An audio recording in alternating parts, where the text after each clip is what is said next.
Hi every one. നിങ്ങളുടെ financial accounting second സെമസ്റ്ററിൻ്റെ university എക്സാമിൻ്റെ ഭാഗമായിട്ട് നടത്തുന്ന റിവിഷനിൽ സിംഗിൾ എൻട്രി സിസ്റ്റം എന്നുള്ള ഒരു ചാപ്റ്റർ ഉണ്ട്. അപ്പോൾ ആ ചാപ്റ്ററിൽ വരുന്ന കാര്യങ്ങൾ, അതായത് നിങ്ങൾ ഓൾറെഡി പഠിച്ചിട്ട് ഇപ്പോൾ കുറേ ഗ്യാപ്പ് വന്നു. അപ്പോൾ സിംഗിൾ എൻട്രി സിസ്റ്റം എന്ന ചാപ്റ്ററിൽ ബേസിക് ആയിട്ടുള്ള കുറച്ച് കാര്യങ്ങളുണ്ട്. ഇടയ്ക്ക് എക്സാമിന് വരാൻ ചാൻസ് ഉള്ള ക്വസ്റ്റ്യൻസ്, അല്ലെങ്കിൽ പ്രീവിയസ് എക്സാമിനൊക്കെ വന്നിട്ടുള്ള ക്വസ്റ്റ്യൻസ്, എങ്ങനെയാണിതെന്ന് ക്വസ്റ്റ്യൻ വരിക. അപ്പോൾ അതിന് വേണ്ടിയിട്ടും നിങ്ങളുടെ മെമ്മറി ഒന്ന് റീഫ്രഷ് ചെയ്യാൻ വേണ്ടിയിട്ടും കുറച്ച് ബേസിക്സ് ആയിട്ടുള്ള കാര്യങ്ങൾ പറയാം. First, single entry system. What is single entry system അങ്ങനെയൊക്കെ ചോദിക്കാം. അതായത് 2 മാർക്കിനുള്ള ക്വസ്റ്റ്യനായിട്ട് what is single entry system എന്നൊക്കെ ചോദിച്ചിട്ടുണ്ട്. സിംഗിൾ എൻട്രി സിസ്റ്റത്തിനെ നമ്മൾ ഇൻകംപ്ലീറ്റ് അക്കൗണ്ടിങ് സിസ്റ്റം എന്ന് കൂടെ വിളിക്കാറുണ്ട്, അല്ലേ? അത് കംപ്ലീറ്റ് ആയിട്ടുള്ള അക്കൗണ്ടിങ് സിസ്റ്റം അല്ല, അതുകൊണ്ട് തന്നെ ഇൻകംപ്ലീറ്റ് അക്കൗണ്ടിങ് സിസ്റ്റം എന്ന് പറയാറുണ്ട്. അതുപോലെ അത് സിസ്റ്റമാറ്റിക് അല്ല എന്ന് പറയാറുണ്ട്. സിസ്റ്റമാറ്റിക് ആയിട്ടുള്ളൊരു അക്കൗണ്ടിങ് സിസ്റ്റം അല്ല സിംഗിൾ എൻട്രി സിസ്റ്റം. മീനിങ് ചോദിക്കുമ്പോൾ നിങ്ങൾ ആദ്യം എഴുതേണ്ടത് എങ്ങനെയാണെന്ന് വെച്ചാൽ, single entry system is an accounting system which is not based on double entry system is known as single entry system of accounting. Okay, അപ്പോൾ what is single entry system എന്ന് വെച്ചാൽ എന്ത് പറയണം? An accounting system which is not based on double entry system is known as single entry system. അപ്പോൾ single entry system എന്ന് പറഞ്ഞാൽ അതൊരു accounting സിസ്റ്റമാണ്. പക്ഷേ അത് എന്തിനെ ബേസ് ചെയ്തിട്ടല്ല? ഡബിൾ എൻട്രി സിസ്റ്റത്തിനെ ബേസ് ചെയ്തിട്ടല്ല. അങ്ങനെയുള്ള അക്കൗണ്ടിങ് സിസ്റ്റത്തിനെയാണ് നമ്മൾ എന്ത് വിളിക്കുക? സിംഗിൾ എൻട്രി സിസ്റ്റം എന്ന് പറയാം. അപ്പോൾ മീനിങ് ചോദിച്ചാൽ അതിൻ്റെ മാർക്ക് ഇപ്പം തന്നെ നിങ്ങളുണ്ട് ഉറപ്പിക്കുക. ഓക്കെ, മീനിങ് ചോദിക്കുകയാണെങ്കിൽ ആരും തെറ്റിക്കരുത്. എങ്ങനെയാണ് ചെയ്യേണ്ടത്? അതൊരു അക്കൗണ്ടിങ് സിസ്റ്റമാണ് which is not based on double entry system. Clear അല്ലേ? അപ്പോൾ മീനിങ് ചോദിച്ചാൽ എഴുതണം. ഇനി ഇത് നിങ്ങൾ വീണ്ടും പഠിക്കേണ്ട ആവശ്യമൊന്നുമില്ല. അപ്പോൾ ഈ ക്ലാസ് കേട്ട് കഴിഞ്ഞ് അത് തറവായിട്ട് മനസ്സിൽ പതിഞ്ഞ് അങ്ങ് 2 പ്രാവശ്യം പറയുമ്പോഴത്തേക്ക് ആ മീനിങ് നിങ്ങൾക്ക് പഠിക്കും. Then such a system maintains only personal accounts and cash book. Single entry സിസ്റ്റത്തിൽ പേഴ്സണൽ അക്കൗണ്ടുകളും അതുപോലെ ക്യാഷ് ബുക്ക് മാത്രമാണ് കാര്യമായിട്ട് പ്രിപ്പയർ ചെയ്യണത്. അതുപോലെ expenses and income are reflected in cash book, whereas personal accounts reflect position of debtors and creditors. അപ്പോൾ നമ്മൾ പറഞ്ഞു മെയിൻറ്റെയിൻ ചെയ്യുന്നത് പേഴ്സണൽ അക്കൗണ്ട്സും ക്യാഷ് ബുക്കും ആണ്. ക്യാഷ് ബുക്കിൽ വരുന്നത് എത്ര രൂപ ചിലവായി, അല്ലെങ്കിൽ എത്ര രൂപ ഇൻകമായിട്ട് കിട്ടിയിട്ടുണ്ട്, അത് റിഫ്ലക്റ്റ് ചെയ്യുന്ന അക്കൗണ്ടാണ്, അല്ലെങ്കിൽ ബുക്കാണ് ക്യാഷ് ബുക്ക്. അപ്പോൾ നമ്മൾ എന്താ പറയുക, നമ്മൾ സാധാരണ ഒരു ഗ്രാമപ്രദേശത്താണ് നമ്മുടെ വീടെന്ന് വിചാരിക്കുക. തൊട്ടടുത്ത് അല്ലെങ്കിൽ നമ്മുടെ ആ ഒരു ഏരിയയിൽ ഒരു ചെറിയ സ്റ്റേഷനറി കടയുണ്ട്. അപ്പോൾ നമ്മളവിടെ സാധനങ്ങളൊക്കെ വാങ്ങിക്കാൻ പോകുമ്പോൾ അവിടെ വലിയ അക്കൗണ്ടിങ് സിസ്റ്റം ഒന്നും ഉണ്ടാവില്ല, അക്കൗണ്ടൻ്റ് ഒന്നും ഉണ്ടാവില്ല. ആ സാധനങ്ങൾ എടുത്തു തരുന്ന ആൾ തന്നെയാണ് എത്ര രൂപയുടെ സാധനം വാങ്ങിച്ചു എന്നൊക്കെ അവിടെ എഴുതി വയ്ക്കുന്നത്. അതുപോലെ നമ്മൾ റെഗുലറായിട്ട് അവിടുന്ന് സാധനങ്ങൾ വാങ്ങിക്കുകയാണെങ്കിൽ അയാൾ എന്ത് ചെയ്യും? കടമായിട്ട് നമുക്ക് സാധനങ്ങൾ തരാറുണ്ട്. അപ്പോൾ അങ്ങനെ കടമായിട്ട് സാധനങ്ങൾ വാങ്ങിക്കുന്ന സമയത്ത് ഇപ്പോൾ എത്ര 50 രൂപയുടെ സാധനം വാങ്ങിയെന്ന് വെച്ചാൽ ആളുടെ പേര് എഴുതിയിട്ട് അവിടെ 50 രൂപ എന്ന് എഴുതി വയ്ക്കും. അത്രേ ചെയ്യുള്ളൂ. കൊടുക്കാനുള്ളതും കിട്ടാനുള്ളതും അതൊക്കെ ജസ്റ്റ് ഇങ്ങനെ എഴുതി വയ്ക്കുകയേ ചെയ്യുള്ളൂ. കാര്യമായിട്ട് അക്കൗണ്ട്സ് ഡിവൈഡ് ചെയ്ത് ക്ലാസിഫൈ ചെയ്ത് സമ്മറൈസ് ചെയ്ത് ഇൻ്റർപ്രറ്റ് ചെയ്യണമൊന്നുമില്ല. എന്ത് ട്രാൻസാക്ഷനാണോ നടന്നത്, ഇമ്പോർട്ടൻ്റ് ആയിട്ട് ഉള്ളതാണെങ്കിൽ ഉള്ളത് അവിടെ എഴുതി വയ്ക്കും. അപ്പോൾ അത് മനസ്സിൽ വിചാരിച്ച് പഠിച്ചാൽ മതിയാവും. ഓക്കെ, അപ്പോൾ എക്സ്പെൻസസും ഇൻകം ക്യാഷ് ബുക്കിൽ കാണിക്കും. അതുപോലെ പേഴ്സണൽ അക്കൗണ്ട്സും റിഫ്ലക്റ്റ് ചെയ്യുന്നതാണ് ഇത് പറയുന്നത് ക്രെഡിറ്റേഴ്സും ഡെറ്റേഴ്സിൻ്റെ അക്കൗണ്ട്. നമ്മൾ ഡെറ്റേഴ്സ് പറയുമ്പോൾ നമ്മൾ കസ്റ്റമേഴ്സ് കടം കൊടുത്തിട്ടുണ്ടാവും, നമ്മൾ സാധനങ്ങൾ കടം കൊടുത്തിട്ടുണ്ടാവും. ക്രെഡിറ്റേഴ്സ് എന്ന് പറയുമ്പോൾ നമുക്ക് എന്താ പറയുക, ക്രെഡിറ്റേഴ്സിൽ നിന്ന് നമ്മൾ സാധനങ്ങൾ കടത്തിന് വാങ്ങിയിട്ടുണ്ടാവും, അവർക്ക് തിരിച്ചു കൊടുക്കണം. അപ്പോൾ ഡെറ്റേഴ്സും ക്രെഡിറ്റേഴ്സിന് എത്ര രൂപ, ഇന്ന ആൾക്ക് ഇത്ര രൂപ കൊടുക്കാനുണ്ട്, അല്ലെങ്കിൽ ഇന്ന ആളുടെ കയ്യിൽ നമുക്ക് ഇത്ര രൂപ കിട്ടാനുണ്ട്. ഇപ്പോൾ നമ്മൾ സാധനങ്ങൾ ആ സ്റ്റേഷനറി കടയിലത്തെ ആൾ വേറെ ആളുടെ കയ്യിൽ നിന്ന് ക്യാഷ് വാങ്ങിച്ച് സാധനങ്ങൾ വാങ്ങിച്ചിട്ടുണ്ടാവും. അപ്പോൾ അയാൾക്ക് തിരിച്ചു കൊടുക്കണ്ടേ? അതുപോലെ കസ്റ്റമേഴ്സിന് കടത്തിന് കൊടുത്തിട്ടുണ്ടാവും. അങ്ങനെ ഡെറ്റേഴ്സും ക്രെഡിറ്റേഴ്സും അവിടെ ക്രിയേറ്റ് ആവുക. അപ്പോൾ ആർക്കൊക്കെ കൊടുക്കാനുണ്ട്, ആരിൽ നിന്നൊക്കെ കിട്ടാനുണ്ട്, എന്തൊക്കെ ചിലവുണ്ടായി, എത്ര രൂപയാണ് ഇൻകമായിട്ട് വന്നിട്ടുള്ളത്, ഇത് മാത്രം റെക്കോർഡ് ചെയ്ത് വയ്ക്കുന്ന ഒരു സിസ്റ്റം ഓഫ് അക്കൗണ്ടിങ് ആണ് സിംഗിൾ എൻട്രി സിസ്റ്റം എന്ന് പറയുന്നത്. അത് ഒരിക്കലും ഒരു സിസ്റ്റമാറ്റിക് ആയിട്ടുള്ള അക്കൗണ്ടിങ് സിസ്റ്റം അല്ല, ഇൻകംപ്ലീറ്റ് ആയിട്ടുള്ളൊരു അക്കൗണ്ടിങ് സിസ്റ്റമാണ്. It usually follow cash basis of accounting. Cash ബേസിസിൻ്റെ ഫോമിലാണ് അവിടെ എന്ത് ചെയ്യുന്നത്, ഈ ഒരു സിസ്റ്റം ഫോളോ ചെയ്യുന്നത്. ഇനി നമുക്ക് അതിൻ്റെ അഡ്വാൻറ്റേജ് എന്തൊക്കെയാണെന്ന് നോക്കാം. സിംഗിൾ എൻട്രി സിസ്റ്റത്തിൻ്റെ ഒരു പ്രത്യേകത വളരെ പെട്ടെന്ന് മെയിൻറ്റെയിൻ ചെയ്യാൻ പറ്റുന്നതാണ്, ഈസി ആയിട്ട് ഹാൻഡിൽ ചെയ്യാൻ പറ്റും. കാരണം അതിനകത്ത് ഒരുപാട് അക്കൗണ്ടൻസിയെ കുറിച്ച് പഠിക്കുകയോ അക്കൗണ്ടിങ് പ്രിൻസിപ്പിൾസിനെ കുറിച്ച് പഠിക്കേണ്ട ആവശ്യമൊന്നുമില്ല. Quick and easy to maintain ചെയ്യാൻ എളുപ്പമാണ്. Does not require employing a qualified accountant. Qualified ആയിട്ടുള്ളൊരു അക്കൗണ്ടൻറ്റിൻ്റെ ആവശ്യമൊന്നും ബുക്സ് ഓഫ് അക്കൗണ്ട്സ് മെയിൻറ്റെയിൻ ചെയ്യാനായിട്ട് വേണ്ട. Extremely useful for small business organisation. ചെറിയ ബിസിനസ് ഫേമിനാണ് ഇത് ഏറ്റവും സ്യൂട്ടബിൾ ആയിട്ടുണ്ടാവുക. എക്കണോമിക്കൽ എന്ന് വെച്ചാൽ കോസ്റ്റ് ലെസ് ആണെന്നർത്ഥം. ഇനി ഡിസഡ്വാൻറ്റേജ് ഡിസ്കസ് ചെയ്യുമ്പോൾ trial balance cannot be prepared. Trial balance ഇവിടെ പ്രിപ്പയർ ചെയ്യുന്നില്ല. അതുകൊണ്ട് തന്നെ അടുത്ത പോയിന്റ് നോക്കുക. ട്രയൽ ബാലൻസ് പ്രിപ്പയർ ചെയ്തിട്ടില്ലെങ്കിൽ എന്ത് സംഭവിക്കും? അരിത്തമെറ്റിക്കൽ ആക്യുറസി നമുക്ക് ഗ്യാരണ്ടി ചെയ്യാൻ പറ്റില്ല, എൻഷുർ ചെയ്യാൻ പറ്റില്ല. അരിത്തമെറ്റിക്കൽ ആക്യുറസി എൻഷുർ ചെയ്യാനാണ് നമ്മൾ, അല്ലെങ്കിൽ അത് മെഷർ ചെയ്യാനാണ് ട്രയൽ ബാലൻസ് ഉണ്ടാക്കുന്നത്, അല്ലേ? ഡെബിറ്റ് ടോട്ടലും ക്രെഡിറ്റ് ടോട്ടലും സെയിം ആയാലാണ് അരിത്തമെറ്റിക്കലി ഇത് ആക്യുറേറ്റ് ആണെന്ന് തെളിയിക്കുക. പക്ഷേ ഇവിടെ അത് അങ്ങനെ ഒരു സ്റ്റേറ്റ്മെൻറ്റേ പ്രിപ്പയർ ചെയ്യുന്നില്ല. പിന്നെയോ incomplete and unrealistic result of trading. Incomplete ആണ്, അതുപോലെ റിയലിസ്റ്റിക് അല്ല. അങ്ങനത്തെ സിസ്റ്റം ആയതുകൊണ്ട് തന്നെ ട്രേഡിംഗ് റിസൾട്ടും കംപ്ലീറ്റ് ആവണമെന്നില്ല. ഈച്ച് ആൻഡ് എവറി ട്രാൻസാക്ഷൻ അതിൻ്റെ പ്രിൻസിപ്പിൾ അനുസരിച്ചിട്ട് അല്ലെങ്കിൽ റൂൾ അനുസരിച്ചിട്ടൊന്നുമല്ല റെക്കോർഡ് ചെയ്യുന്നതും അക്കൗണ്ട്സ് പ്രിപ്പയർ ചെയ്യുന്നതും. അതുകൊണ്ട് തന്നെ ഒരു റിയലിസ്റ്റിക് ആയിട്ടുള്ളൊരു റിസൾട്ട് ട്രേഡിങ്ങിൻ്റെ നമുക്ക് കിട്ടില്ല സിംഗിൾ എൻട്രി ആണ് ഫോളോ ചെയ്യുന്നതെങ്കിൽ. ചെറിയ ബിസിനസ് ഫേമുകളാണ് ഇത് ഫോളോ ചെയ്യുന്നത്. വലിയ സ്ഥാപനങ്ങളിലൊന്നും സിംഗിൾ എൻട്രി അപ്ലൈ ചെയ്യാറില്ല. പിന്നെ not possible to prepare balance sheet. അതായത് നമുക്ക് ഫുൾ ഇൻഫർമേഷൻ അവൈലബിൾ അല്ല, പാർഷ്യലായിട്ടുള്ള ഇൻഫർമേഷൻ അല്ലേ അവൈലബിൾ ആവുള്ളൂ. അതുകൊണ്ട് തന്നെ ബാലൻസ് ഷീറ്റ് പ്രിപ്പയർ ചെയ്യാൻ സാധിക്കില്ല. Difficult to detect errors and frauds. അതുപോലെ എന്തെങ്കിലും മിസ്റ്റേക്സ് എറേഴ്സ് വന്നിട്ടുണ്ടോ, അല്ലെങ്കിൽ എന്തെങ്കിലും ഫ്രോഡുലൻ്റ് ആയിട്ട് എന്തെങ്കിലും ഇതിനകത്ത് സംഭവിച്ചിട്ടുണ്ടോ എന്നൊന്നും കണ്ടുപിടിക്കാൻ സാധിക്കാറില്ല. വളരെ ബുദ്ധിമുട്ടാണ് എറേഴ്സും ഫ്രോഡ്സും ഡിറ്റക്ട് ചെയ്യാൻ, കണ്ടുപിടിക്കാൻ. Then improper valuation of assets and liabilities. അസറ്റ്സിൻ്റെ ലാബിലിറ്റീസിൻ്റെ വാല്യുവേഷനും കറക്റ്റ് ആവണമെന്നില്ല. Chance for mixing businesses and personal transactions of owners. അതായത് ഓണർ കാര്യങ്ങളൊക്കെ എഴുതി വയ്ക്കുന്ന സമയത്ത്, റെക്കോർഡ് ചെയ്ത് വയ്ക്കുന്ന സമയത്ത് ആളുടെ പേഴ്സണലായിട്ടുള്ള കാര്യങ്ങൾ, അല്ലെങ്കിൽ ശരിക്കും ബിസിനസ് വേറെ ഓണർ വേറെ, അല്ലേ? രണ്ടും രണ്ട് രീതിയിൽ പരിഗണിക്കണം എന്നാണ് അക്കൗണ്ടിങ്ങിൽ പറയുന്നത്. പക്ഷേ ഈ ചെറുകിട സ്ഥാപനങ്ങളിൽ ഇത് ഫോളോ ചെയ്യുന്ന സമയത്ത്, സിംഗിൾ എൻട്രി ഫോളോ ചെയ്യുന്ന സമയത്ത് ഓണറുടെ ട്രാൻസാക്ഷൻ വേറെ, അല്ലെങ്കിൽ ബിസിനസ്സിൻ്റെ ട്രാൻസാക്ഷൻ വേറെ, അങ്ങനെയൊന്നും എഴുതി വയ്ക്കാൻ ചാൻസ് ഇല്ല. അല്ലെങ്കിൽ അങ്ങനെ അത്രയും സൂക്ഷിച്ചൊന്നും എഴുതണമെന്നില്ല. That means there is a chance of mixing business and personal transaction. അവിടെ എന്തിനുള്ള ചാൻസ് ഉണ്ട്? ബിസിനസ്സിൻ്റെ ട്രാൻസാക്ഷൻസും അതുപോലെ അവരുടെ പേഴ്സണലായിട്ടുള്ള ട്രാൻസാക്ഷൻസും മിക്സ് ആവാനുള്ള ചാൻസ് ഉണ്ട്. അതാണ് സിസ്റ്റമാറ്റിക് അല്ല എന്ന് പറയാൻ കാരണം. പിന്നെ പറയുന്ന ഒരു point, external agencies cannot use financial information.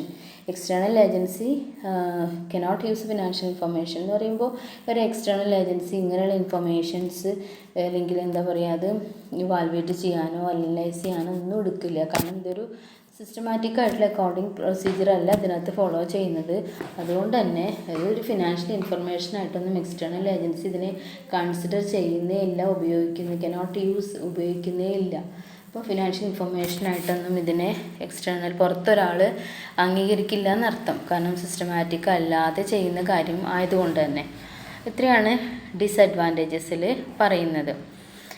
ഇനി നമുക്ക് ഇതിനകത്ത് നിങ്ങളോട് ചോദിക്കാൻ ചാൻസ് ഉള്ള വേറൊരു വളരെ ഇമ്പോർട്ടൻ്റ് ആയിട്ടുള്ള ഒരു ക്വസ്റ്റ്യൻ, ഷോർട്ട് എസ്സേയിലൊക്കെ വരാൻ ചാൻസ് ഉണ്ട് കേട്ടോ. Double entry system single entry system തമ്മിലുള്ള ഡിഫറൻസ് സുഖമായിട്ട് പഠിച്ചെടുക്കാൻ പറ്റുന്നതാണ്, വളരെ ഈസി ആയിട്ടുള്ളതാണ്. ക്വസ്റ്റ്യൻ വന്നു കഴിഞ്ഞാൽ ഫുൾ മാർക്ക് നിങ്ങൾക്ക് ഉറപ്പാക്കാനും പറ്റും. അപ്പോൾ നിങ്ങൾ difference between double entry system single entry system എന്ന് നിങ്ങൾക്ക് ക്വസ്റ്റ്യൻ വന്നു എന്ന് വിചാരിക്കുക. അപ്പോൾ നിങ്ങൾ ക്വസ്റ്റ്യൻ നമ്പർ എഴുതി ഹെഡിങ് കൊടുക്കുക, ഡിഫറൻസ് ബിറ്റ്വീൻ അല്ലെങ്കിൽ comparison between double entry system and single entry system underline ചെയ്യുക. എന്നിട്ട് ഫസ്റ്റത്തെ പാരഗ്രാഫിൽ ഡബിൾ എൻട്രി സിസ്റ്റം എന്തെഴുതുക, അല്ലെങ്കിൽ സിംഗിൾ എൻട്രി രണ്ടാമത്തെ പാരഗ്രാഫിൽ സിംഗിൾ എൻട്രി സിസ്റ്റം എന്താണെന്ന് എഴുതുക, മീനിങ് എഴുതുക. ഓക്കെ, ആ മീനിങ് എഴുതിയതിന് ശേഷം ഇതുപോലെ കോളം വരച്ച് ഇതും അങ്ങ് എഴുതി വയ്ക്കുക. കോളം വരച്ചിട്ട് അല്ലെങ്കിൽ നിങ്ങൾക്ക് ഇഷ്ടമുള്ള രീതിയിൽ എഴുതാം കേട്ടോ. മീനിങ് എഴുതി അണ്ടർലൈൻ ചെയ്ത് 2 പോയിൻറ്റും എഴുതാം, നേച്ചർ എന്ന് പറഞ്ഞാൽ അണ്ടർലൈൻ ചെയ്ത് മറ്റ് 2 പോയിൻറ്റും അങ്ങനെ എഴുതാം. അതല്ലെങ്കിൽ ഇതുപോലെ കോളം വരച്ചിട്ട് എഴുതിയാലും മതി. നിങ്ങൾക്ക് 4 മാർക്ക് അവിടെ എത്ര മാർക്കാണോ നിങ്ങൾക്ക് ഷോർട്ട് എസ്സേക്ക് ഉള്ളത് അത് ഫുൾ മാർക്ക് ഉണ്ടായിരിക്കും. 3 മാർക്കാണെങ്കിൽ നിങ്ങൾക്ക് 3 മാർക്ക് എന്തായാലും ഉണ്ടാവും എന്നുള്ള കാര്യത്തിൽ ഒരു സംശയവും വേണ്ട. അപ്പോൾ നമുക്ക് double entry system single entry system compare ചെയ്യുമ്പോൾ first meaning, double entry system എന്ന് പറഞ്ഞാൽ എന്താണ്? It is a method of accounting where dual aspects of transactions is recorded. നിങ്ങൾ കൊമേഴ്സ് പ്ലസ് ടുവിന് പഠിച്ച കുട്ടികൾക്ക് ഇതൊട്ടും ബുദ്ധിമുട്ടുണ്ടാവില്ല, പെട്ടെന്ന് മനസ്സിലാവുകയും ചെയ്യും. പക്ഷേ കൊമേഴ്സ് പഠിക്കാതെ വന്ന കുട്ടികൾക്ക് പെട്ടെന്ന് മനസ്സിലാവണമെന്നില്ല. അപ്പോൾ ഡബിൾ എൻട്രി സിസ്റ്റം എന്ന് പറഞ്ഞാൽ ഡബിൾ എൻട്രി സിസ്റ്റം അക്കൗണ്ടിങ്ങിൻ്റെ ഒരു മെത്തേഡാണ്. അതിനകത്ത് ഡ്യുവൽ ആസ്പെക്റ്റ് പറഞ്ഞാൽ എന്താ? 2 ആസ്പെക്ട്സ് അല്ലേ? ഒരു ട്രാൻസാക്ഷൻ്റെ 2 ആസ്പെക്ട്സും റെക്കോർഡ് ചെയ്യുന്ന ഒരു അക്കൗണ്ടിങ് സിസ്റ്റമാണ് ഡബിൾ. ഡബിൾ എന്ന് പറയുമ്പോൾ നമുക്കറിയാം ഡ്യുവൽ 2 അല്ലേ? It is a method of accounting where dual aspect of transactions is recorded. ഒരു ട്രാൻസാക്ഷൻ്റെ 2 ആസ്പെക്ട്സും റെക്കോർഡ് ചെയ്യും എന്ന് വെച്ചാൽ ഡെബിറ്റ് ആസ്പെക്റ്റും ക്രെഡിറ്റ് ആസ്പെക്റ്റും ഉണ്ടായിരിക്കും. ഏതൊരു ട്രാൻസാക്ഷനും ഉണ്ടായിരിക്കും അല്ലേ? ക്യാഷ് പെയ്ഡ് ടു രാമു, അവിടെ എന്താണ്? ക്യാഷ് പേ ചെയ്തു, ക്യാഷ് പോയി, അത് ആർക്ക് കിട്ടി? രാമു അത് റിസീവ് ചെയ്തു അല്ലേ? അപ്പോൾ എന്താണ് ജേണൽ എൻട്രി വരിക? Ramu account debtor to cash. അപ്പോൾ ഒരു ട്രാൻസാക്ഷന് 2 ആസ്പെക്റ്റ് ഉണ്ടായിരിക്കും. പക്ഷേ സിംഗിൾ എൻട്രിയുടെ കേസാണെങ്കിൽ it is a method of accounting where only 1 side of transactions is recorded. പലപ്പോഴും ട്രാൻസാക്ഷൻ്റെ ഏതെങ്കിലും ഒരു സൈഡ് മാത്രമേ റെക്കോർഡ് ചെയ്യാറുള്ളൂ. ഓക്കെ, ഇനി വേറൊരു പ്രത്യേകത എന്താണെന്ന് വെച്ചാൽ ഡബിൾ എൻട്രി സിസ്റ്റത്തിൽ പക്ക എങ്ങനെയാണോ അക്കൗണ്ടിങ് പ്രിൻസിപ്പിൾസിൽ പറഞ്ഞിട്ടുള്ളത് അതുപോലെ ഫോളോ ചെയ്യും. പക്ഷേ സിംഗിൾ എൻട്രി സിസ്റ്റത്തിൽ അങ്ങനെയല്ല. ചില ട്രാൻസാക്ഷൻസിന് ഇമ്പോർട്ടൻസ് കൊടുക്കും, അതെഴുതും. ചില ട്രാൻസാക്ഷൻസ് ഇഗ്നോർ ചെയ്യും, ഒഴിവാക്കും. അത്ര പ്രാധാന്യം ഇല്ലാത്തതാണെങ്കിൽ, അത്ര ഇമ്പോർട്ടൻ്റ് അല്ല എന്ന് തോന്നിക്കഴിഞ്ഞാൽ അത് ഒഴിവാക്കും. അങ്ങനെയാണ് സിംഗിൾ എൻട്രിയിൽ ചെയ്യണത്. ദെൻ നേച്ചറിൻ്റെ കേസിലാണെങ്കിൽ ഡബിൾ എൻട്രി എന്ന് പറയുന്നത് കോംപ്ലക്സ് ഫോം ഓഫ് അക്കൗണ്ടിങ്ങാണ്. അത്ര സിമ്പിളല്ല. കാരണം എല്ലാ അക്കൗണ്ടിങ് പ്രിൻസിപ്പിൾസും റൂൾ ഓഫ് ഡെബിറ്റും ക്രെഡിറ്റും ഒക്കെ നോക്കിയിട്ട് വേണം ചെയ്യാനായിട്ട്. അതുകൊണ്ട് തന്നെ കോംപ്ലക്സ് ആണ്, ഡിഫിക്കൽട്ടാണ്. സിംഗിൾ എൻട്രി എന്ന് പറയുന്നത് സിമ്പിൾ ഫോം ഓഫ് അക്കൗണ്ടിങ് ആണ്, ഈസിയാണ്.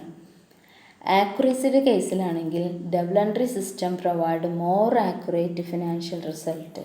വളരെ ആക്യുറേറ്റ് ആയിട്ടുള്ള ഫിനാൻഷ്യൽ റിസൾട്ട് ഡബിൾ എൻട്രി സിസ്റ്റമാണ് ഫോളോ ചെയ്യുന്നതെങ്കിൽ നമുക്ക് കിട്ടുക.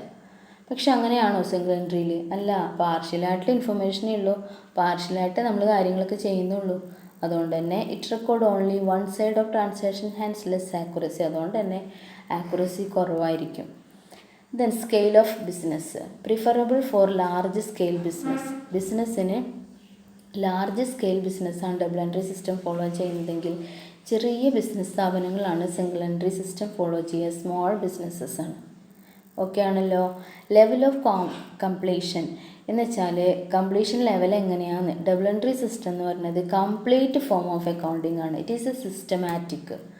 പക്ഷെ സിംഗിൾ എൻട്രിയോ സിസ്റ്റമാറ്റിക് അല്ലതാനും ഇൻകംപ്ലീറ്റ് റിസൾട്ടേ കിട്ടുള്ളൂ. It provide incomplete result. Then detection of errors can be detected easily. Rules തെറ്റിച്ചിട്ടുണ്ടെങ്കിൽ പെട്ടെന്ന് നമ്മൾ ട്രയൽ ബാലൻസ് റൂൾസ് തെറ്റിച്ച് ട്രാൻസാക്ഷൻ എഴുതി വിചാരിക്കുക. അപ്പോൾ നമ്മൾ പോസ്റ്റ് ചെയ്തതും തെറ്റിപ്പോയി. അത് നമ്മൾ എന്ത് ചെയ്യും? ട്രയൽ ബാലൻസിലോട്ട് മാറ്റുമ്പോൾ അവിടെ ടാലി ആവണമെന്നില്ല. അപ്പോഴും നമുക്ക് മിസ്റ്റേക്ക് കണ്ടുപിടിക്കാൻ പറ്റും. അല്ലെങ്കിൽ ബാലൻസ് ഷീറ്റ് ടാലി ആവില്ല. അപ്പോൾ നമുക്ക് ഡബിൾ എൻട്രി ആണെങ്കിൽ എറേഴ്സൊക്കെ കണ്ടുപിടിക്കാൻ ഈസിയാണ്. പക്ഷേ സിംഗിൾ എൻട്രി ആണെങ്കിൽ ഡിഫിക്കൽട്ടാണ്. ദെൻ കോസ്റ്റിൻ്റെ കേസിലാണെങ്കിൽ ഡബിൾ എൻട്രി സിസ്റ്റം എന്ന് പറയുന്നത് അക്കൗണ്ടൻറ്റ് തന്നെ വേണം അക്കൗണ്ട്സ് പ്രിപ്പയർ ചെയ്യാൻ. അക്കൗണ്ടിങ്ങിൽ നോളജ് ഉള്ള എക്സ്പേർട്ട് ആയിരിക്കണം, അതിൽ സ്കിൽഫുൾ ആയിട്ടുള്ള ആളായിരിക്കണം. അപ്പോൾ highest cost are essential here. That means skilled staff is required to maintain the books of accounts. Books of accounts maintain ചെയ്യാൻ അവിടെ സ്കിൽഡ് ആയിട്ടുള്ളൊരു സ്റ്റാഫ് ആവശ്യമാണ്. അതുകൊണ്ട് അവിടെ കോസ്റ്റ്ലിയാണ്. പക്ഷെ അങ്ങനത്തെ ഒരു പ്രശ്നം അവിടെ വരുന്നില്ല, സിംഗിൾ എൻട്രിയിൽ വരുന്നില്ല, സിമ്പിളാണ്. അതുകൊണ്ട് അവിടെ സ്റ്റാഫിൻ്റെ ആവശ്യം വരുന്നില്ല. അപ്പോൾ ഇത്രയാണ് double entry system single entry system തമ്മിലുള്ള ഡിഫറൻസ്. ഓക്കെ അല്ലേ? ഇതൊക്കെ ഇനി പഠിക്കേണ്ട ഒരു അവസരം വരുത്തരുത്. അപ്പോൾ ഇത് പറയുന്ന സമയത്ത് തന്നെ വളരെ ശ്രദ്ധിച്ച് കേൾക്കുക. ഒരു പ്രാവശ്യം റീഡ് ചെയ്യുമ്പോഴത്തേക്ക് അത് പതിച്ച് വയ്ക്കുക. വീണ്ടും വീണ്ടും വായിച്ച് സമയം കളയണ്ട. ഓക്കെ, ഇതൊക്കെ സിമ്പിളായിട്ടുള്ളതുമാണ്, അതുപോലെ പെട്ടെന്ന് മനസ്സിലാവുന്നതുമാണ്. അതുപോലെ സിംഗിൾ എൻട്രി സിസ്റ്റത്തിൽ വളരെ ഇമ്പോർട്ടൻ്റ് ആയിട്ടുള്ളൊരു സ്റ്റേറ്റ്മെൻ്റ് ആണ് സ്റ്റേറ്റ്മെൻറ്റ് ഓഫ് അഫെയേഴ്സ്. ബാലൻസ് ഷീറ്റിന് പകരമായിട്ട് സിംഗിൾ എൻട്രിയിൽ പ്രിപ്പയർ ചെയ്യുന്ന ഒരു സ്റ്റേറ്റ്മെൻ്റ് ആണത്. ഓക്കെ, അതെന്തിനാണ് പ്രിപ്പയർ ചെയ്യണമെന്നറിയോ? To find out capital find out ചെയ്യാനാണ് സ്റ്റേറ്റ്മെൻറ്റ് ഓഫ് അഫയേഴ്സ് പ്രിപ്പയർ ചെയ്യണത്. എവിടെയാണ് പ്രിപ്പയർ ചെയ്യണത്? സിംഗിൾ എൻട്രി സിസ്റ്റത്തിൽ. അപ്പോൾ ബാലൻസ് ഷീറ്റും സ്റ്റേറ്റ്മെൻറ്റ് ഓഫ് അഫയേഴ്സും തമ്മിൽ എന്തൊക്കെ വ്യത്യാസങ്ങളുള്ളത് നോക്കാം. അപ്പോൾ ഇങ്ങനെ ഒരു ക്വസ്റ്റ്യനും ചോദിച്ചിട്ടുണ്ട് കേട്ടോ. അപ്പോൾ 3 മാർക്കിന് ഇങ്ങനെ ഒരു ക്വസ്റ്റ്യൻ വന്നാൽ നിങ്ങൾ എന്താ ചെയ്യുക? ആദ്യം difference between statement of affairs and balance sheet underline ചെയ്യുക. ഫസ്റ്റ് പോയിൻ്റ് ഒബ്ജക്റ്റീവ്സിൽ പറയുമ്പോൾ statement of affairs generally prepared to find out capital of the business. Capital കണ്ടുപിടിക്കാനാണ് സ്റ്റേറ്റ്മെൻറ്റ് ഓഫ് അഫയേഴ്സ്. പക്ഷെ നമുക്കറിയാം ബാലൻസ് ഷീറ്റ് എന്തിനാ? To know the financial position. Balance sheet is prepared to ascertain financial position of the business. Second point, accounting system. Statement of affairs is prepared when double entry system is not strictly followed. Double entry system strict ആയിട്ട് follow ചെയ്യാത്ത കേസിലാണ് statement of affairs prepare ചെയ്യുന്നത്. ഇനി balance ഷീറ്റിൻ്റെ കേസിലാണെങ്കിൽ it is prepared when accounts are maintained under double entry system. Double entry system follow ചെയ്യുന്നവരാണ് ഏത് prepare ചെയ്യുക? ബാലൻസ് ഷീറ്റ് പ്രിപ്പയർ ചെയ്യുക. അത് ഫോളോ ചെയ്യാത്തവരാണ് സ്റ്റേറ്റ്മെൻറ്റ് ഓഫ് അഫയേഴ്സ് പ്രിപ്പയർ ചെയ്യുന്നത്. തേർഡ് പോയിൻ്റ് എന്ന് പറയുന്നത് എന്താണ്? Basis of preparation. പ്രിപ്പയർ ചെയ്യുമ്പോൾ അതിൻ്റെ ബേസിസ് എന്താണെന്നുള്ളതാണ്. Statement of affairs is not fully based on ledger balances. Wherever possible, ledger balance are taken. Some items are taken from some source of documents and some items are mere estimates. അതായത് statement of അഫയേഴ്സിൽ full ledger balance വെച്ചിട്ടൊന്നും അല്ല ചെയ്യുന്നത്. അവിടെ എത്രത്തോളം information available ആണോ, ledger balances എത്രത്തോളം കാര്യങ്ങൾ അറിയുമോ അത് വെച്ചാണ് നമ്മൾ സ്റ്റേറ്റ്മെൻറ്റ് ഓഫ് അഫയേഴ്സ് ഒരു ഏകദേശ രൂപത്തിലാണ് പ്രിപ്പയർ ചെയ്യുക. ചില ഐറ്റംസ് സോഴ്സ് ഡോക്യുമെൻ്റ് എന്നൊക്കെ എടുക്കും. എന്താണോ എവിഡൻസ് ഉള്ള ട്രാൻസാക്ഷൻ നടന്നതിന് എന്തെങ്കിലും ഒരു തെളിവുണ്ടെങ്കിൽ, ഒരു ഡോക്യുമെൻ്ററി എവിഡൻസ് ഉണ്ടെങ്കിൽ ആ ഡോക്യുമെൻ്റ് നോക്കിയിട്ടും എഴുതാറുണ്ട്. ഓക്കെ, ചിലത് ഏകദേശം ഇത്ര ആയിരിക്കും, അങ്ങനെ ആയിരിക്കും എസ്റ്റിമേറ്റ് ചെയ്തിട്ടും എഴുതാറുണ്ട്. അപ്പോൾ സ്റ്റേറ്റ്മെൻറ്റ് ഓഫ് അഫയേഴ്സ് എന്തിനെ ബേസ് ചെയ്തിട്ടാണ് പ്രിപ്പയർ ചെയ്യണത്? കുറച്ച് ലെഡ്ജർ ബാലൻസസും ഫുള്ളായിട്ട് ലെഡ്ജർ ബാലൻസിനെ ഡിപ്പെൻഡ് ചെയ്യണില്ല. ചില ലെഡ്ജർ അക്കൗണ്ട് പ്രിപ്പയർ ചെയ്യും, ചിലത് സോഴ്സ് ഡോക്യുമെൻറ്റിനെ ഡിപ്പെൻഡ് ചെയ്യും, ചിലത് എസ്റ്റിമേറ്റ് ചെയ്തിട്ടും എഴുതും. പക്ഷേ ബാലൻസ് ഷീറ്റ് അങ്ങനെയല്ല. That is prepared exclusively on the basis of ledger balances. Accounts ബാലൻസസിൻ്റെ ബേസിൽ മാത്രമാണ് ബാലൻസ് ഷീറ്റ് പ്രിപ്പയർ ചെയ്യുക. ആ ഓരോ അക്കൗണ്ട് ബാലൻസസ് എന്ന് പറയുമ്പോൾ ഓരോ അക്കൗണ്ട് പ്രിപ്പയർ ചെയ്യുമ്പോഴും ഓരോ ട്രാൻസാക്ഷൻ എൻ്റർ ചെയ്യുമ്പോഴും അതിന് പ്രോപ്പറായിട്ടുള്ള എവിഡൻസും ഉണ്ടായിരിക്കും. ഓക്കെ അല്ലേ? And fourth point, reliability. It is not reliable as it is based on incomplete records. Statement of affairs incomplete records ആണ്. കാരണം ഇത് റിലയബിൾ അല്ല. ഇൻകംപ്ലീറ്റ് ആയിട്ടുള്ള റെക്കോർഡ്സ് എന്നാണ് ഇത് മെയിൻറ്റെയിൻ ചെയ്യുന്നത്. കംപ്ലീറ്റ് ആയിട്ടുള്ള റെക്കോർഡ്സ് എന്നല്ല മെയിൻറ്റെയിൻ ചെയ്യുന്നത്. So it is not reliable. അതുകൊണ്ട് നമുക്കത് ഫുള്ളായിട്ട് വിശ്വസനീയമല്ല. പക്ഷെ ബാലൻസ് ഷീറ്റ് എന്ന് പറയുന്നതോ റിലയബിളാണ്. നമുക്ക് തീർച്ചയായിട്ടും ആക്യുറേറ്റ് ആയിട്ടുള്ള ഇൻഫർമേഷനാണ്. അത് നമുക്ക് വിശ്വസിക്കാൻ പറ്റുന്ന ഡാറ്റയാണ്, ഇൻഫർമേഷനാണ് അവൈലബിൾ ആയിട്ടുള്ളത്. So it is reliable as it is prepared under double entry system. Double entry system base ചെയ്തിട്ടാണ് നമ്മൾ ബാലൻസ് ഷീറ്റ് പ്രിപ്പയർ ചെയ്യുന്നത്. അതുകൊണ്ട് അത് റിലയബിൾ ആണ്. പിന്നെ ഇൻകംപ്ലീറ്റ് റെക്കോർഡ്സിന് പ്രിപ്പയർ ചെയ്യുന്നത് കൊണ്ട് സ്റ്റേറ്റ്മെൻറ്റ് ഓഫ് അഫയേഴ്സ് റിലയബിൾ അല്ല. And last point, missing items.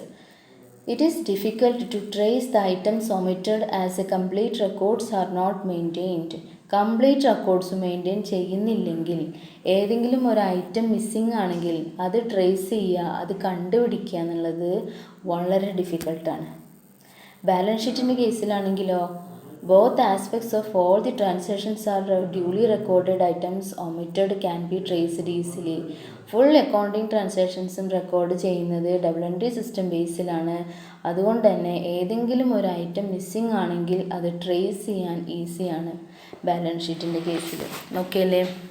അപ്പോൾ ബാലൻസ് ഷീറ്റ് പ്രിപ്പയർ ചെയ്യുന്നത് ഡബിൾ എൻട്രി സിസ്റ്റം പ്രകാരമാണ്. സ്റ്റേറ്റ്മെൻറ്റ് ഓഫ് അഫയേഴ്സ് ആണെങ്കിലോ സിംഗിൾ എൻട്രി സിസ്റ്റം പ്രകാരമാണ് ബാലൻസ് ഷീറ്റ് ഫിനാൻഷ്യൽ പൊസിഷൻ കാണിക്കുന്നു, അതിനുവേണ്ടി പ്രിപ്പയർ ചെയ്യുന്നു. സ്റ്റേറ്റ്മെൻറ്റ് ഓഫ് അഫയേഴ്സ് ക്യാപിറ്റൽ കണ്ടുപിടിക്കാൻ വേണ്ടിയിട്ടാണ് പ്രിപ്പയർ ചെയ്യുന്നത്.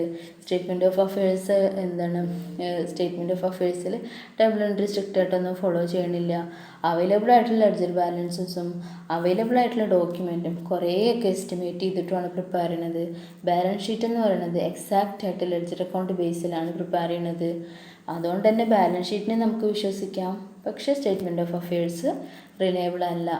പിന്നെ എന്തെങ്കിലും ഐറ്റം വിട്ടുപോയിട്ടുണ്ടെങ്കിൽ ഒമിറ്റ് ചെയ്തിട്ടുണ്ടെങ്കിൽ അത് കണ്ടുപിടിക്കാൻ സ്റ്റേറ്റ്മെൻറ്റ് ഓഫ് അഫയേഴ്സിൽ ബുദ്ധിമുട്ടാണ്, പക്ഷേ ബാലൻസ് ഷീറ്റിൽ ഈസിയാണ്. അപ്പോൾ ഈ ഒരു ക്വസ്റ്റ്യനും നിങ്ങൾക്ക് എക്സ്പെക്റ്റ് ചെയ്യാം. ഏതാ ചോദിക്കാമെന്നറിയില്ല. ചിലപ്പോൾ statement of affairs and balance sheet ആയിരിക്കും ചോദിക്കുക, ചിലപ്പോൾ ചോദിക്കുക ഡബിൾ എൻട്രി സിംഗിൾ എൻട്രി തമ്മിൽ ഡിഫറൻസ് ആയിരിക്കും. അപ്പോൾ ഇതൊക്കെ 3 മാർക്കിന് നിങ്ങൾക്ക് എക്സ്പെക്റ്റ് ചെയ്യാവുന്ന ക്വസ്റ്റ്യൻസ് ആണ് കേട്ടോ. അപ്പോൾ ഇതൊക്കെ ക്ലാസ് കേട്ടുകൊണ്ടിരിക്കുമ്പോൾ തന്നെ പഠിക്കാം. ഇനി types of single entry system ആണ്. സിംഗിൾ എൻട്രി സിസ്റ്റത്തിൻ്റെ ടൈപ്സ് ഏതൊക്കെയാണ്? മെത്തേഡ് അല്ല കേട്ടോ, ടൈപ്പാണ്. ഇതിൽ പ്യുവർ സിംഗിൾ എൻട്രി സിസ്റ്റം ഉണ്ട്, സിമ്പിൾ സിംഗിൾ എൻട്രി സിസ്റ്റം ഉണ്ട്, ക്വാസി സിംഗിൾ എൻട്രി സിസ്റ്റം ഉണ്ട്. അങ്ങനെ 3 ടൈപ്പിലാണ് സിംഗിൾ എൻട്രി സിസ്റ്റം പറയുന്നത്: പ്യുവർ, സിമ്പിൾ, ക്വാസി. അതിൽ പ്യുവർ സിംഗിൾ എൻട്രി എന്ന് പറഞ്ഞാൽ ഇവിടെ എന്താ ചെയ്യുന്നതെന്ന് വെച്ചാൽ, ഇവിടെ നിങ്ങൾ നോട്ട് ചെയ്യേണ്ട കാര്യം, പേഴ്സണൽ അക്കൗണ്ട്സും പേഴ്സണൽ അക്കൗണ്ട്സ് ആണ് കൺസിഡർ ചെയ്യുന്നത്. പേഴ്സണൽ അക്കൗണ്ട്സ് മാത്രമാണ് കൺസിഡർ ചെയ്യുന്നത്. In this case, no information is available of sales, purchase, cash and bank balances. Sales related ആയിട്ടോ പർച്ചേസ് റിലേറ്റഡ് ആയിട്ടോ ക്യാഷ് ബാങ്ക് ബാലൻസ് റിലേറ്റഡ് ആയിട്ടുള്ള കാര്യമൊന്നും അവൈലബിൾ അല്ല. എന്താണ്, എത്ര ആൾക്കാർക്ക് എന്തൊക്കെ കൊടുക്കാണ്ട്, ആരിൽ നിന്ന് എന്തൊക്കെ കിട്ടാണ്ട്, പേഴ്സണൽ അക്കൗണ്ട്സ് മാത്രമേ ഈ ഒരു പ്യുവർ സിംഗിൾ എൻട്രി സിസ്റ്റത്തിൽ റെക്കോർഡ് ചെയ്യുന്നുള്ളൂ. cannot use the practical world since it does not provide any information regarding cash or daily transaction. Okay, അപ്പോൾ ക്യാഷ് ട്രാൻസാക്ഷൻ, ഡെയിലി ട്രാൻസാക്ഷനെ കുറിച്ചിട്ടുള്ള ഇമ്പോർട്ടൻറ്റ് ഇൻഫർമേഷൻസ് ഒന്നും പ്രൊവൈഡ് ചെയ്യുന്നില്ല. പേഴ്സണൽ അക്കൗണ്ട്സ് മാത്രമാണ് പ്രിപ്പയർ ചെയ്യണത്. പിന്നെ സിംഗിൾ എൻട്രി സിസ്റ്റത്തിൽ സിമ്പിൾ സിംഗിൾ എൻട്രി സിസ്റ്റം വേറൊരു ടൈപ്പാണ്. ഇവിടെ എന്താണ്, this account is kept based on double entry system. Double entry പോലെ 2 ട്രാൻസാക്ഷനൊക്കെ എഴുതി വയ്ക്കും, പക്ഷേ but only 2 accounts are consider. 2 അക്കൗണ്ടേ കൺസിഡർ ചെയ്യുന്നുള്ളത്, പേഴ്സണൽ അക്കൗണ്ടും ക്യാഷ് അക്കൗണ്ടും. ഓക്കെ, ഡബിൾ എൻട്രി ഒക്കെ തന്നെയാണ് ഫോളോ ചെയ്യുന്നത്, പക്ഷെ അവിടെ എന്ത് മാത്രമേ പ്രിപ്പയർ ചെയ്യുന്നുള്ളൂ, എല്ലാ അക്കൗണ്ട്സും ബുക്സും ഒന്നും പ്രിപ്പയർ ചെയ്യില്ല. പേഴ്സണൽ അക്കൗണ്ട്സും ക്യാഷ് അക്കൗണ്ടും മാത്രം. ഓക്കെ, അത് മാത്രം റെക്കോർഡ് ചെയ്യും. അപ്പോൾ ആദ്യത്തിൽ നമ്മൾ പേഴ്സണൽ അക്കൗണ്ട് മാത്രം പറഞ്ഞു. പ്യുവറിൽ, സിമ്പിളിൽ പേഴ്സണൽ അക്കൗണ്ടും ക്യാഷ് അക്കൗണ്ടും പ്രിപ്പയർ ചെയ്യും. ഇനി ക്വാസിയിൽ എന്താ നോക്കാം. ക്വാസി സിംഗിൾ എൻട്രി സിസ്റ്റത്തിൽ apart from personal cash other subsidiary accounts are prepared. അതായത് പേഴ്സണൽ അക്കൗണ്ട് പ്രിപ്പയർ ചെയ്യും, ക്യാഷ് അക്കൗണ്ട് പ്രിപ്പയർ ചെയ്യും. ഇത് രണ്ടും കൂടാതെ ചില സബ്സിഡിയറി ബുക്ക് മുഴുവനായിട്ടില്ല, ചില സബ്സിഡിയറി അക്കൗണ്ടും കൂടെ പ്രിപ്പയർ ചെയ്യുന്നതാണ്. ഓക്കെ, സെയിൽസ് അക്കൗണ്ടോ പർച്ചേസ് അക്കൗണ്ടോ ബിൽ ബുക്സൊക്കെ ഉണ്ടാവില്ലേ, അത് sales account, purchase account. Discounts are also recorded in personal account. Additional vital information like wages, rent, salary, ഇങ്ങനെയുള്ളതൊക്കെ അവൈലബിൾ ആയിരിക്കും. This method is adopted as a substitute to double entry accounting system. അതായത് നല്ല ചെറിയ ഫോമല്ല, കുറച്ചുകൂടെ ഒരു standard ഫോമിൽ കുറച്ചുകൂടി ഒരു വലിയ രൂപത്തിൽ ബിസിനസ് നടത്തുകയാണെങ്കിൽ അവർ പക്ക ഡബിൾ എൻട്രി ഫോളോ ചെയ്യാനും ഉദ്ദേശിക്കുന്നില്ല. അങ്ങനെയുള്ള ബിസിനസ്സൊക്കെയാണ് ഈ quasi single entry system follow ചെയ്യുക. അതിൽ പേഴ്സണൽ അക്കൗണ്ട് പ്രിപ്പയർ ചെയ്യും, ക്യാഷ് അക്കൗണ്ട് പ്രിപ്പയർ ചെയ്യും, ചില സബ്സിഡിയറി അക്കൗണ്ട് പ്രിപ്പയർ ചെയ്യും. ബേസിക് ആയിട്ടുള്ള സെയിൽസും പർച്ചേസസ്, ഡിസ്കൗണ്ട്, അതുപോലെ വേജസ്, റെൻറ്റ്, സാലറി, ഇങ്ങനെയുള്ള കാര്യങ്ങൾ, ഇമ്പോർട്ടൻ്റ് ആയിട്ടുള്ള കാര്യങ്ങളൊക്കെ ഇതിനകത്ത് അവൈലബിൾ ആയിരിക്കും. ഓക്കെ, അപ്പോൾ സിംഗിൾ എൻട്രിയിൽ ബേസിക് ആയിട്ടുള്ള കുറച്ച് കാര്യങ്ങൾ ഞാൻ പറഞ്ഞു, അത് ക്ലിയർ ആയിട്ടുണ്ടാവുമെന്ന് വിചാരിക്കുന്നു. ഈ പാർട്ടിൽ നിങ്ങൾക്ക് എന്തെങ്കിലും സംശയം ഉണ്ടെങ്കിൽ ചോദിക്കാം. അപ്പോൾ ഈ ക്ലാസ് ഞാൻ നിങ്ങൾക്ക് ഇട്ട് തന്നു കഴിഞ്ഞാൽ നിങ്ങളത് മുഴുവനായിട്ട് കാണാം. എന്നിട്ട് ഞാൻ ഓരോരുത്തരെടുത്ത് ഞാൻ പേരെടുത്ത് ക്വസ്റ്റ്യൻ ചോദിക്കും, നിങ്ങളത് ആ സമയത്ത് റെസ്പോണ്ട് ചെയ്യണം. ഓക്കെ, അപ്പോൾ ഇത് ക്ലാസ് കാണാനുള്ളൊരു ടൈം ഞാൻ തരും, അതിന് ശേഷം ക്വസ്റ്റ്യൻ ചോദിക്കാം. ഓക്കെ.